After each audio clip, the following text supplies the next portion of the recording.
CultPop! What's up to all our sidekicks and henchmen out there in the Geek Nation? My name is Noel, and today we're going to do a couple of Thunder Rounds. What's a Thunder Round? A Thunder Round is a 60-second review of a comic book that comes out this week. I'm going to keep it to 60 seconds as much as possible, but I'm not very good at it. We are going to talk about some books that came out this week. I picked two that I read, two in the stack that I read, two from the big two. One from each of the big two. A new series, as well as an ongoing that I think is a pretty good jumping on point that I've been enjoying. So we're going to talk about those. But before I do, I want to invite everybody to like, subscribe, hit the bell notification so you know when we go live, which is every Sunday morning at 10:30 a.m. Eastern Standard Time, where we live stream the CultPop Podcast. It's where me and the guys, we all talk about books that came out this week, full reviews, a book club once a month, as well as pop culture news. We just enjoy each other's company and talk about all the fun geek stuff. We invite you to join us in the chat. Let's have a conversation. But yeah, I might as well just get right into them. This is Future State Nightwing #1, written by Andrew Constant, with full art interiors by Nicola Scott. I love Nicola Scott. And the colors are by Ivan Placenica. Sorry, I always mess that up. I want to say Placenica, but it's Placencia. I have mixed feelings about Future State. I've enjoying basically the Bat books and the one Wonder Woman book that's come out thus far, with Yara Flor. But other than that, it's been a bit of a mixed bag. Or for me at least, a lot of disparate parts and story points that are being thrown together with no real cohesion yet. But I will say that the Bat books, the next Batman, Dark Detective, and now Nightwing, do feel like they're part of a whole, do feel like they are at least tangentially related to the larger kind of Future State's plot of, especially in Gotham, just the Gotham plot of the Magistrate, which is this fascist, authoritarian, they're thugs. They're heavy-booted thugs, whatever. But part of that is destroying all mass vigilantism. And this is a very, well, you know what? Let's start the clock. Let's get into it. Here we go. So Future State, Nightwing #1 is great. It's a great book. It is a wonderful first half of a single story. It plops you in. You do need to know at least a little bit about the character, but Nightwing is so kind of ever present that you at least know that he's just a graduated bad sidekick.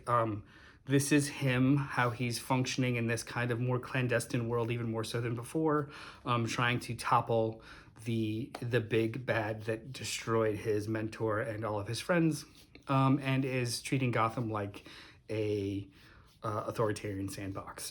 This is wonderful. The art is spectacular. The story is very quick and clean, and unlike a lot of the other Future State books, with the exception of Wonder Woman Yara Flor, it's one story. There are not copious amounts of backups to different degrees of success that kind of bog this and stack. That was my clock. And stack the price. This is a great book. I loved this issue. I'm really looking forward to the next issue. There's a lot of clean connections into the other Future State titles that were a surprise to me. So I'm looking forward to it. I love this. This art, this team is great. The voice is good. If you're on the fence about this book, jump in. It's wonderful. The other book I want to talk about is Avengers #41. This is part 2 of the Enter the Phoenix arc. It is written by Jason Aaron with art by Javier Garron. Javier did the Moon Knight art, the Moon Knight arc of this book. This is only the second part of the arc. Issue 40 is where it starts, and you could probably pick that up. This is great. Let's talk about it. So let me get the timer started and go. So this is something I don't recall reading or having ever seen in regards to the Phoenix before. So the Phoenix Force comes to Earth. We've seen that 1,000 times. The Phoenix Force needs a host. We've seen that 1,000 times. People fight over who the host is. We've seen that 1,000 times. However, in this instance, the Phoenix Force is more sentient than it's been in other stories. And it is actively selecting a handful of potential hosts and sets up this battle royale style kind of tournament for all of these heroes and villains to fight for the Phoenix Force. They are forced to fight. They have no options.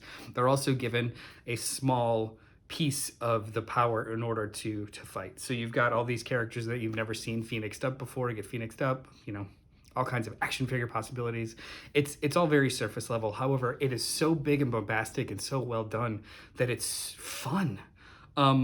This feels almost akin to what that was the timer, I'm sorry, but that was my review. It's very fun. The only point that I want to make is outside of it. We just spent the last 7+ months with the Dark Knight's Death Metal. The point of that series was, well, the point of it is up to debate, but the way that the series was constructed, it was a throw everything at the wall. It's crazy. This is big. It's outside of everything and we're going to use everything, like kitchen sink kind of storytelling. And it was big and crazy. It was successful in some parts. Other parts, it was just like, okay. But it always felt detached from DC Comics. It always felt detached from current continuity. This ongoing has that same kind of punk rock spirit of let's just take all of the craziness of Marvel continuity and just throw it at the reader in different twisty ways. Like they've dealt with vampires, Squadron Supreme, Namor and underwater terrorists, and the Star Brand, all this crazy Marvel continuity, but they've kind of folded it in a very big, crazy way. And they keep doing it.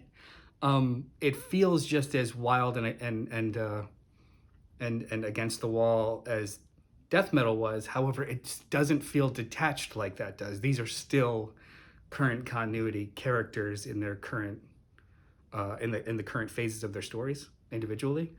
So it's more appealing to me, and it's as an ongoing. It's every arc is like an event book, and it's fun. I would highly suggest picking this series up. Like if you want to just start this arc, it was just one issue ago. Everything keeps kind of adding on to itself. There's a big bad over the past 40 issues that keeps kind of being revealed or slowly being revealed.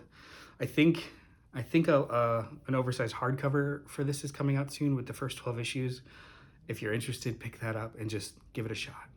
This is a fun book. But yeah, those are two of the comics I read this week. There's a bunch of other cool stuff that came out this week that we'll probably talk about Sunday morning.